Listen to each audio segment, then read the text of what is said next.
mobilni Šta piše telefoni. ovdje, sačkaj? Converse.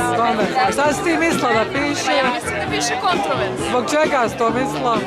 A to je zato što sam više puta u toku večeri čula tu reč kontrovers. Vladane, znate li vi zašto je dotična djevojka Vladan tipka poruke u sred derneka partija, after partija i To si ostalo? ti zavidna što ne možeš da tipkaš poruke.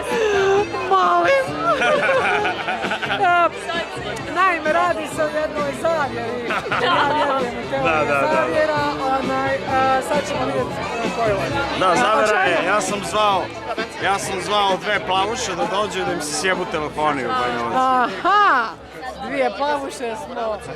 Ona... Nas dve. Tako, udrite se. Šta tebi fali telefon, Sad će da sačka? možda Ne može predugo, ne može na Facebooku, bude predugo, sačka, mora što kraće. Ovo je kratki film, kratkofil i moramo snimiti nešto kratko što mene... Već je predugačko. Već je pregotovo. Sad će se relaksirati. Već nije prošao onaj žiri tu. Zbog replike iz kontroverznog filma. Zašto telefoni? Šta fali tvom telefonu? Moj telefon nema mrežu. Čim sam prešla granicu, ništa. Neće. A moj telefon ne može da prima i šalje poruke. Kaže da je puna memorija, a nemam ništa. Sad sam živo izmislila. I to samo ovdje na ovom kratkom filmu. A htjela sam poslati jednu poruku tamo nekad oko jedan.